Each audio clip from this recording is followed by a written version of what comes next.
Perkenalkan, aku Amelia. Pengalaman hororku ini terjadi saat aku menginap di rumah seorang teman saat ayah dari ibunya sedang pergi ke desa. Sebut saja nama temanku itu Puput.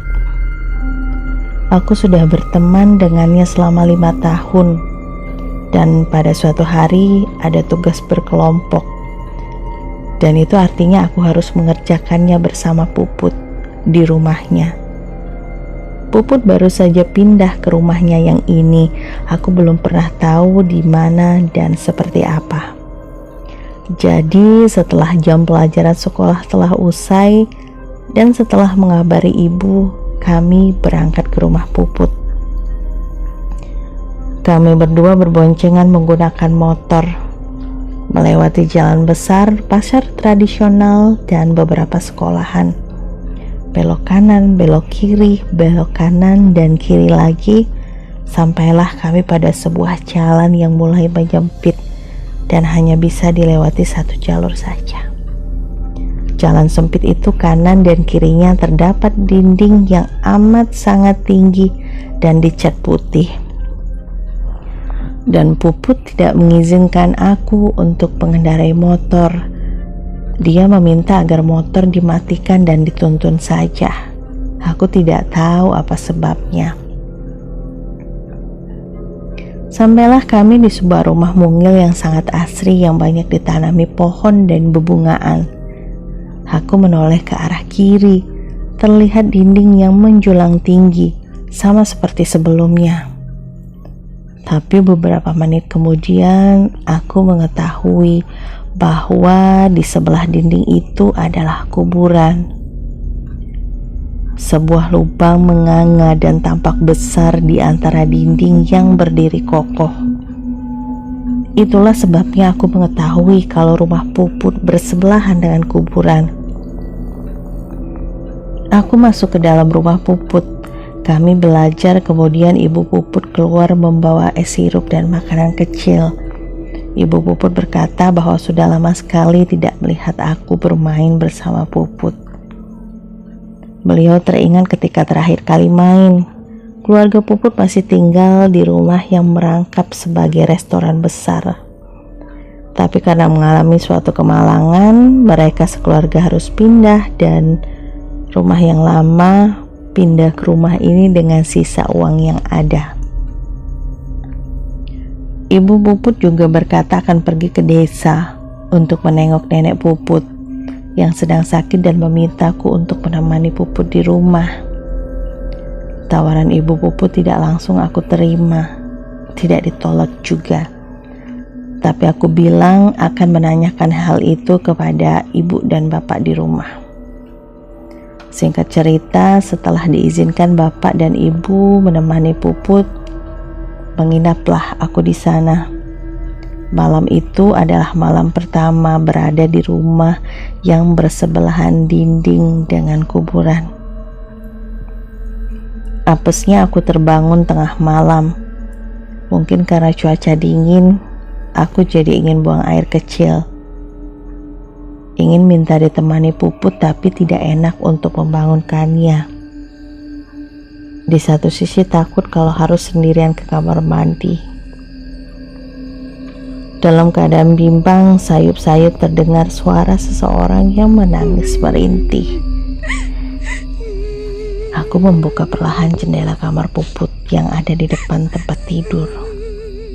Jendela itu terbuat dari beberapa kaca naku dan sisinya terbuat dari besi yang sudah berkarat.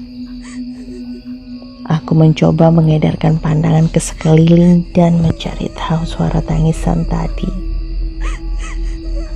Kekepuanku dijawab dengan telak di saat menoleh ke sisi kiri, ke arah dinding kuburan yang bolong itu. Mataku melihat sosok transparan, tipis, yang sedang duduk di atas dinding. Ini kali pertama aku melihat sesuatu yang seperti itu. Benar-benar membuatku kaget. Aku sampai pipis di celana. Aku lebih kaget ketika Puput menepuk bahu kananku dan bertanya kenapa malam-malam aku malah membuka jendela. Aku bilang bahwa aku mendengar seseorang yang sedang menangis, tapi Puput tidak menggubrisnya. Ia malah membahas kalau celanaku basah. Puput mengajak ke kamar mandi dan memberi pakaian ganti. Sialnya, lampu kamar mandi sedang putus dan belum diganti sepertinya. Untung ada cahaya bulan yang masuk dari celah lubang angin. Puput menyodorkan sebatang lilin ketika aku akan menutup pintu kamar mandi. Beberapa menit kemudian, aku sudah berganti pakaian. Aku kembali ke kamar karena tidak kulihat Puput lagi di sekitar dapur. Di kamar depan, terlihat Puput seperti sedang mencari sesuatu. Dia membuka lemari pakaian dan laci meja belajar. Aku bertanya, dia sedang mencari apa?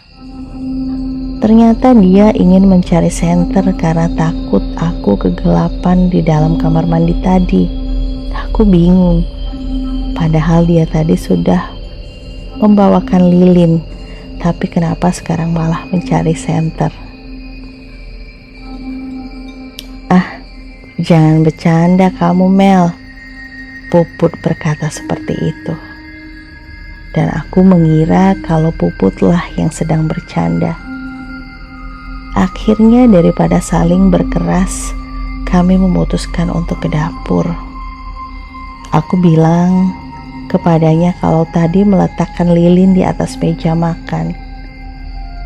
Sesampainya di dapur dan melihat ke arah meja makan, tidak ada lilin di sana. Aku buka tudung nasi, tapi hasilnya nihil. Terakhir mencoba mencari lilin itu di bawah meja.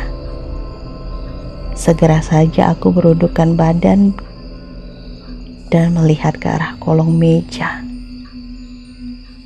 Aku berteriak, melihat seseorang yang sedang duduk jongkok memeluk lutut.